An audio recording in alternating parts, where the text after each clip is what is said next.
What's going on, everyone? Badger here. Sure to like and sub, and let's get into this.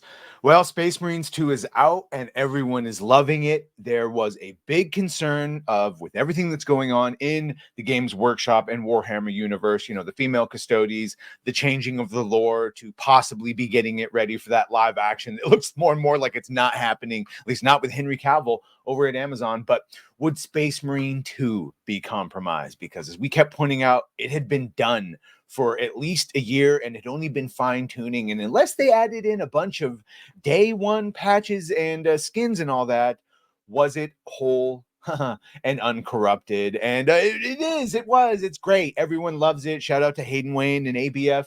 Been playing this crazy, talking about how good it is. Great Deadpoolio, friend of the channel, also playing it, beating the campaign, which even though he said was like 10 hours, it was he said it felt like it was enough, and he's got plenty of operations to work on and leveling up the classes. So it was good, and people are enjoying it, and people are talking about it. And one of the people that talked about it is, of course, Asmongold, who would it be a news story if Asmongold wasn't commenting? So he did a video on a different YouTube video called Legendary Drops. Space Marine 2 is a reminder of what we lost. And the CEO of Saber, developer and CEO of Saber, showed up in the comments. So I've got the comments down here. I know it's hard to see, but you can see this Matt Karch.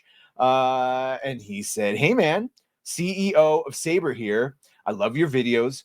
When we signed on to make a deal for Space Marine 2, all I wanted was a throwback game. We had the chance to work on something which, by its nature, was old school. We talk about the grimdark setting of Warhammer, and it is not something for pronouns and modern identity or politics. It is really old school, yes. I can't even comprehend many of the current games that we play these days. They are too complex and too much of an investment. We worked on Halo back in the day, and that game could be distilled down to the simplest of shooting loops, but it was entirely addicting, absolutely. And still, you go back, play a Halo game. Firefight to firefight, it's still one of the best things ever, just because good music and characters you care about. I spent some time, this is the fun part. I spent some time as chief operating officer at Embracer, and I saw games there that made me want to cry with their overblown attempts at messaging or imposing morale on gamers. Morals. We just wanted to do some glory kills and get the heart rate up a bit.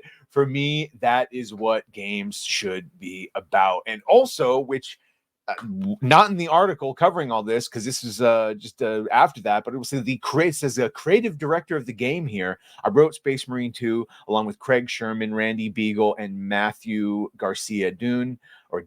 Hearing everything you have to say about the story and characters resonates so strongly with our actual approach. It's great to hear you calling out the exact things that we intentionally focused on. It was 4.5 years of intense work and passion, and watching videos like this make it all worthwhile. This is, of course, talking about Asmongold reacting to that and what they focused on, and it just seems like they did go in with the best intentions, and to that end, people are loving it.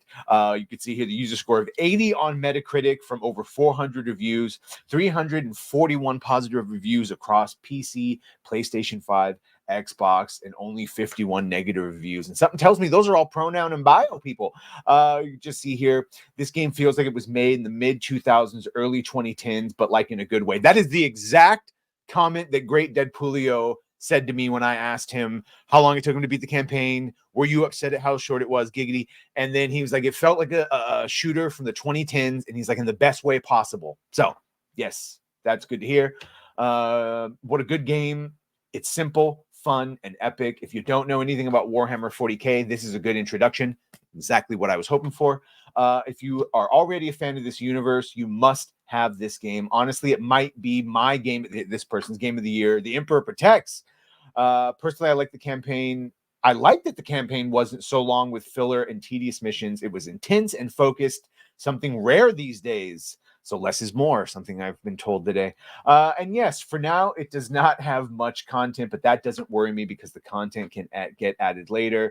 It is the quality of what they presented to us that can make it game of the year. They have solid game on their hands. My first impression is that this work shows passion, detail, and love for the franchise. And the first impression is what matters most. And we saw that with No Man's Sky and Cyberpunk and so on and so forth. The campaign is epic. I just wish it would run better. Now, this is a CPU issue here. I really can't see where all that CPU power goes. So, Saber, please, more optimization. Guns feel good. Melee and executions are satisfying. It looks good. And his only negatives are that you can only carry 2 type of guns, which is pretty standard, primary, secondary, and CPU hungry. Well, get a better computer. Sorry. And just finishing out here, you can see here, I'll refresh just so we get the most. Yeah. 186,000 people all time. I mean, nowhere in the millions we've seen with Black Myth Wukong, but 106,000 people playing. So people are still doing it. People are still going. I mean, pretty steady. And this is obviously going to ebb and flow with more DLC packs. They got a year season pass. So yeah, I don't know. I'll be getting this because thank you, generous chat and Tomok specifically. So yeah, I will be getting Space Marine 2. Let you know what I think. But yeah, let me know what you think. In the meantime, sure to like, share, and sub. Thank you if you have, and thank you if you're going to. And well, bye.